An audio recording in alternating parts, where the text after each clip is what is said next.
Welcome to the Sage CRM Sales Accreditation course. You are currently viewing Sage CRM Sales Accreditation Module 1.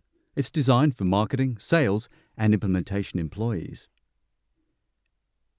This is designed for candidates looking to gain knowledge of the Sage CRM proposition, its applicability to functional roles within a typical business, and an ability to demonstrate the product to meet typical business needs. There are 4 modules at this level: understanding and articulating the Sage CRM proposition, understanding and profiling a prospect, demonstrating and usage of the Sage CRM collateral, and demonstrating the standard Sage CRM features. This is the first module, that is Module 1, designed for consumption by marketing, sales, and implementation employees. For the first module, these are the topics that we will be covering. Each topic is made up of video of anywhere between 20 and 30 minutes in duration. Each topic contains information to help build competence and confidence for people within marketing, sales, and implementation roles. Once you have completed each topic, and thus the module, you will understand the role that customer relationship management concepts play within a business, how to knowledgeably speak about and demonstrate competence in the translation of CRM capabilities to any business, and how to successfully articulate the Sage CRM value proposition. Once you have completed these topics, you will be required to sit an exam, should you wish to achieve certification, about the entire module. This topic is a video of approximately 20 minutes in duration. It contains information specifically on how to articulate the value of CRM to a business. Once you've completed this topic, you should move on to the further topics in order to complete the module. And once you've gained and completed all those topics, you can then sit the corresponding exam if you wish to achieve certification. So let's move on. Welcome to this, how to articulate the value of CRM to a business. Companies who are really successful at implementing CRM actually begin by taking a hard look at their internal business practices. These companies figure out early on that CRM isn't just a system, it's a strategy, a business strategy. Our job as trusted advisors, be that employees or partner employees, is to get under the skin of the business, to figure out how they work in acquiring new customers, selling processes, maybe goods or services, and then supporting these customers. While many potential buyers of Sage CRM product may know about their business and potentially that how they could do it better with a CRM system, they do not know how Sage CRM itself could help them out.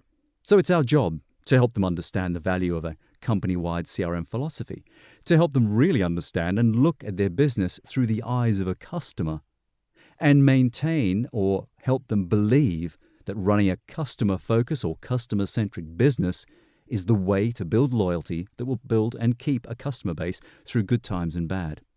So here's a tip to remember. The first rule around CRM is don't talk CRM as an acronym. CRM really isn't a new product category with generic features. It's ballooned really to include a whole host of technologies and applications, usually, but not always, built around the pillars of sales, marketing, and customer service. Nowadays, the wide range of packages, features, add-ons, and deployment options can be quite overwhelming for a buyer or a business owner. So if your customer or you are not comfortable using the term CRM, then don't be limited by it. Take control of the conversation by talking more generally about the challenges, the opportunities that face a business, how their processes currently work, and what impacts their customers, good and bad. The best partners, the best employees, in my experience, immediately understand how these key needs can translate into value and then be delivered by a CRM project, and replay that back in a conversation and, importantly, as part of any demonstration. We need to make the case for how CRM is different from basic contact management. Much more. CRM goes beyond giving just sales and marketing and customer service. It's that 360-degree view, the rounded picture of customers. A way to begin this discussion is maybe to get inside a business you plan on talking with. I appreciate that might seem like stating the obvious, but even in this present day, we can all be guilty of wanting to show the features of the product without stopping to ask the questions about the customer's business. This is especially a problem when some of our customers we talk to are maybe coming from a world of spreadsheets, Outlook contact folders, maybe even just paper-based with filing cabinets. To begin showing or talking and the wealth of features that CRM can offer out of the box without stopping to consider the customer's business can be bewildering at best and off-putting at worst. Let's kick off by thinking about how people involved in generating business, wherever it comes about, start by looking at these sorts of need statements you see on the screen and turn them into open sales-type questions. These statements from these sorts of people or departments come about due to challenges or business pains in collating data about potential buyers, knowing what to say to whom, and measuring the success of marketing-type activities. The challenge now is to take these typical expressed pains into questions to probe deeper. What are the specific business problems they're trying to solve, and what ultimately would be the business benefit of solving them? And as I referred to in the previous topic, how to then make those into measurable, quantifiable objectives. If you can slice 10% off the marketing budget, if you can bring a marketing customer faster into a business, what does that actually mean to a customer in terms of increasing revenue, avoiding cost, or improving service? Let's look at another functional area, the selling activity of any business. Now, the actual term sales or selling may not be used in a business, so be sensitive and use the correct phraseology, the correct term that the actual customer you're speaking to uses. Some of them may not think they sell. However, in my experience, in most all businesses, there is some method of bringing customers on board, whether it's called selling or not, and despite how they might phrase it. So focus on asking questions about how new customers are brought on board, or how goods and services are sold to existing customers. Remember, perhaps keep these 3 ideas in your head as you ask the questions about the customer's business: problems, solutions, and benefits. As you question, focus on specifics. What are the business problems you're trying to solve? What are the business solutions available? And of course, the underlying technology from us. And what ultimately will the business benefits be? A simple example could be a sales rep visiting a customer, unable to apply that one-off discount that they're asking for because the process inside a business doesn't allow for it. In fact, it may be quite manual. It might be placing a phone call to the credit control department, and they have to raise a special purchase order which has to be signed and then faxed or put it on an email. It takes time, and of course that leads to inefficiencies, sometimes a bad customer experience. The solution should be first describe, well, what would an ideal process look like, and explore that with your customer before thinking about the technology, and then get into discussions around how the automation might work. And that's why it's critically important to understand the problems from the customer's perspective first. Let's look at another functional area, looking after customers post-sale. For some customers, for some companies, this is a traditional break-fix model. The part is broken, we need to fix it. And that potentially is, by some businesses, treated as a necessary evil, sometimes as a cost center.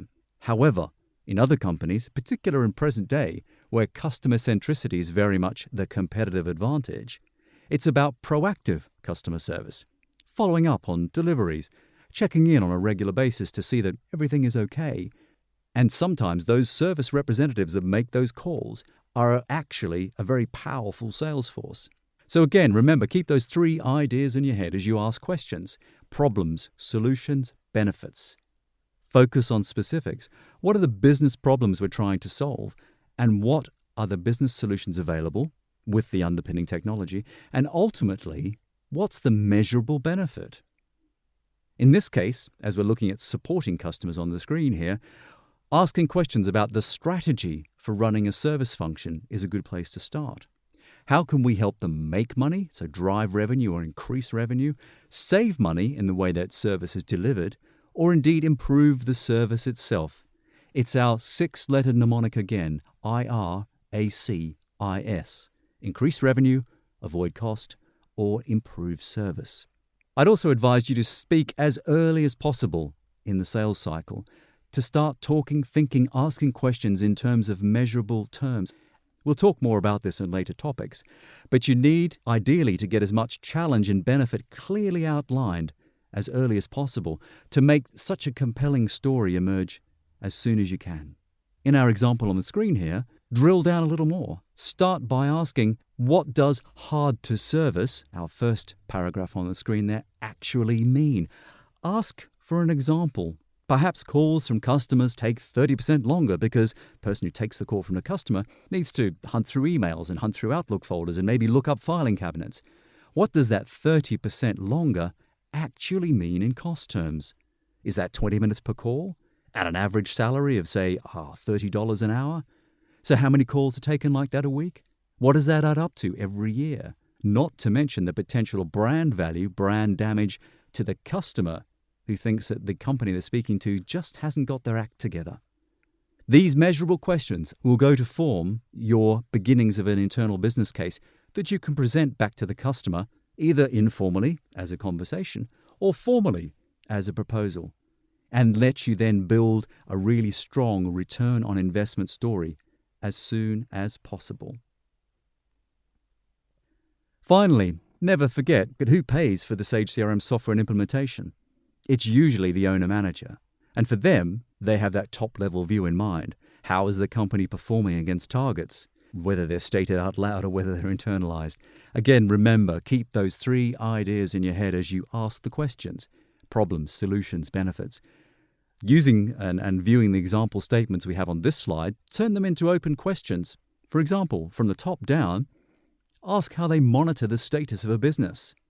What are the metrics? How do they get created? How long does that take to create the metrics? Are you missing things? Would there be other metrics that would be very useful? What challenges come about in making sure that data is both valid, regularly available, and easy to consume? There are many ways of asking these questions, and it's about focusing down on your business, keeping the idea of problem, solutions, benefits in your head, and speaking in measurable terms as early as possible. By way of closing this topic, it's worth reflecting on why open questions, focusing on problems and talking measurable benefits, is so important. It's well recognized in other industries and in our own sales analysis from Sage operating companies around the world that one of the top challenges faced by partners and employees selling Sage CRM is a sales process that ends in no decision. It's not a loss because of price. It's not a loss because of competition.